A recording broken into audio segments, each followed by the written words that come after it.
When we were assessing the different approaches that seemed to be available to us, there was 4 categories basically. We could use programs, we could use impact investment, we could use social enterprise, or we could use social business. And we looked at these 4 approaches and evaluated against return, about scalability and sustainability, replicability, and risk. So let me just take you through our thinking, because I think this is an important slide.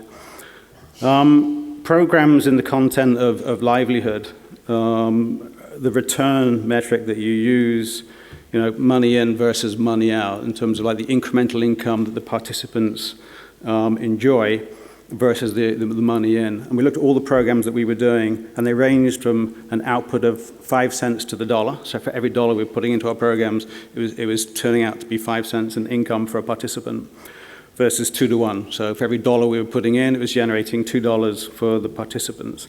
And I would say 2 for 1 is probably best in class for a livelihood program. In this context, it was farmer training and direct market access. So we were facilitating the access from farmers to hotels and restaurants in Colombia. But we got to the point where it's virtually impossible to scale without making an intervention, and I'll get back to that in a minute. Programs scale in a linear fashion. If you want to double the impact of a program, you basically have to double the budget. So scored very low in terms of that.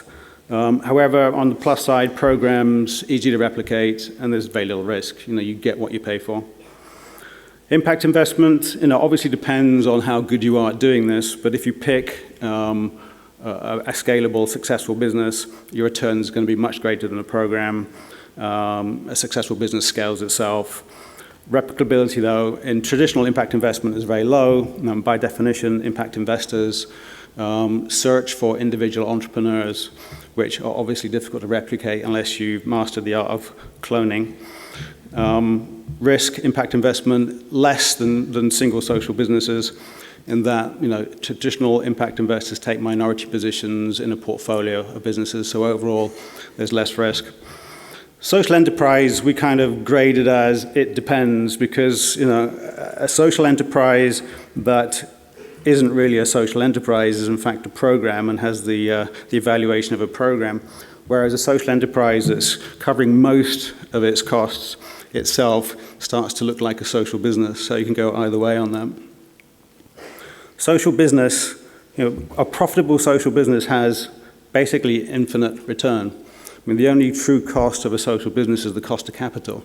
It's the cost of locking up your money in the business. And it can generate huge incremental returns.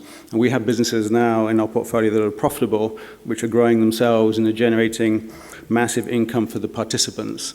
And the only cost to us is the fact that we've got some of our money tied up in it. They're easy to replicate if the model is transferable. But social business comes with risk. And a lot of the reasons why there is an opportunity to launch a social business is because it's in very challenging and difficult circumstances. But that there is the opportunity also.